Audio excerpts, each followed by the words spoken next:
This is 10 Things You May Not Know About Overtone Singing. The term overtone singing refers to vocal techniques that bring out the natural harmonics of a sung fundamental pitch, so that you hear two discrete pitches at the same time, the fundamental and one of its overtones.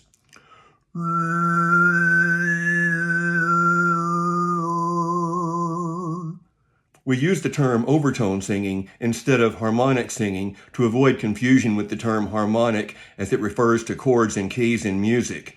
But one should never forget that we're talking about natural harmonic partials. I tend to use the word harmonics when talking about the math and science, and the word overtones when talking about music and singing, but it's the same thing. Overtones are a fact of nature, basic physics. It's not mystical or magical, except metaphorically. In mathematical terms, harmonics are whole number multiples of the fundamental frequency or pitch. The pitch of the second partial is the fundamental frequency times 2. Third partial is frequency times 3. Fourth partial is frequency times 4, and so on. So if you produce a fundamental pitch of 100 Hertz, the fifth partial will be the fundamental frequency times 5, or 500 Hertz. This is what it looks like in music notation on fundamental G. The overtone series produces a distinctive pattern of musical intervals related to the fundamental, with the second partial sounding one octave higher than the fundamental pitch, and the intervals becoming progressively smaller as you ascend through the series.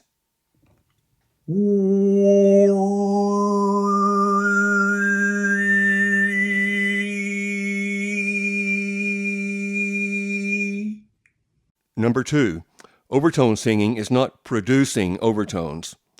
Overtones are an intrinsic part of any pitched musical sound, vocal or instrumental, or natural, and also in spoken vowels.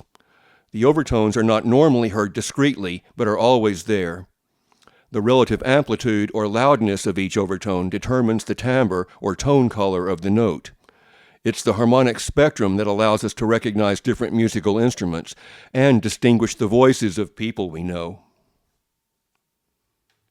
All the brass instruments, trumpet, horn, trombone, and tuba, play the overtone series, but unlike overtone singing, the fundamental pitch does not sound. The valves on the instruments change the fundamental pitch, allowing them to play all 12 notes of the chromatic scale.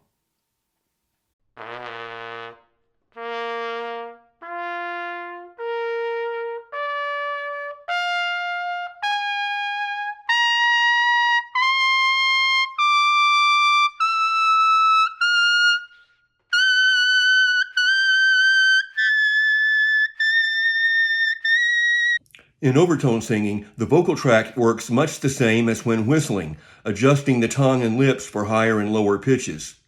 The same tongue and vocal tract position used to whistle a certain pitch will also bring out that same pitch as an overtone. The difference is that overtone singing is voiced and whistling is unvoiced. I can't really whistle with these luscious lips, but I'll try to demonstrate.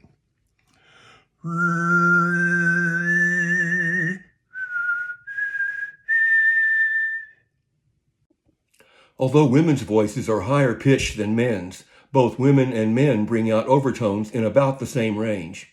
It seems counterintuitive, but it's a fact. Men can do more with overtone singing than women can because of their lower pitched fundamentals, which allow more overtones in the sounding range.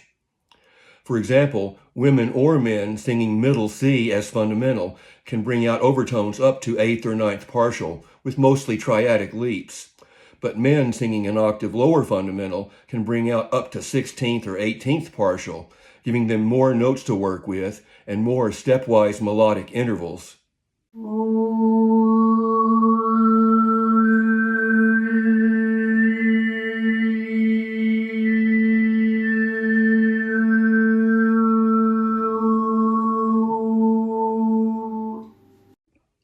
Throat singing and Western overtone singing both bring out harmonics in the voice, but they're not exactly the same.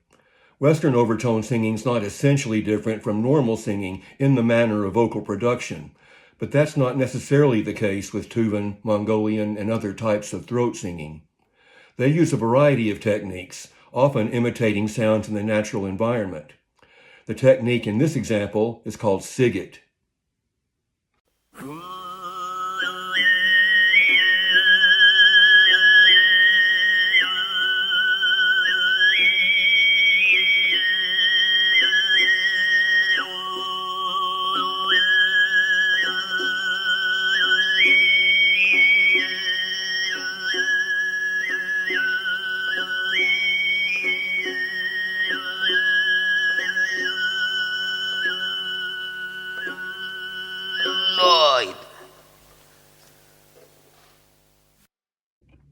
There are also subharmonics with intervals that are inversely related to those of the harmonic series. That is, with the same interval pattern of octave, octave plus perfect fifth, 2 octaves plus major third, and so on, but descending from the fundamental.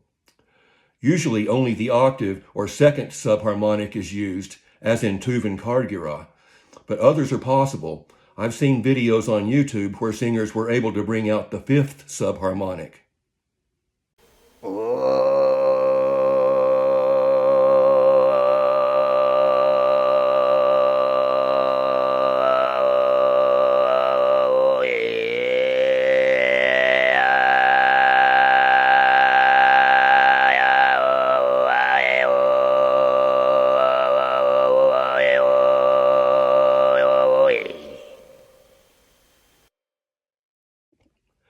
Today, many people use overtone singing for meditation, healing, and spiritual expression, and there's nothing wrong with that, but many seem to think that's its only purpose.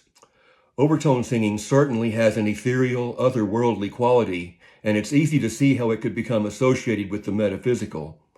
All the more reason to make music with overtone singing.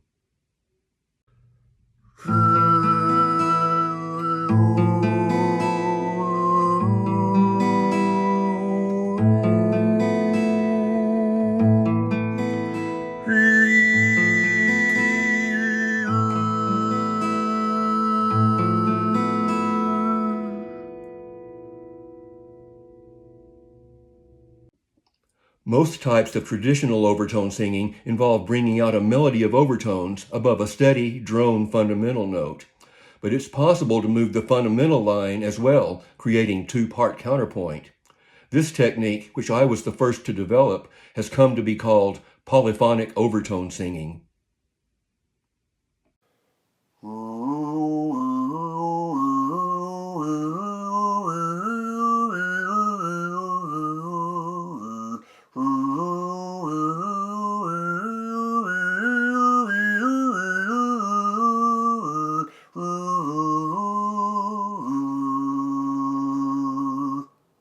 Number 10. Overtone singing can help improve normal singing. Overtone singing provides a kind of feedback on the types of vocal tract adjustments needed to maximize resonance in the voice. Using a spectrum analyzer gives visual feedback as well. More amplitude of the harmonics equals a more resonant and bright timbre in the voice. There are many other things to learn about overtone singing. If you're interested, please check out some of my other videos. Thanks for watching.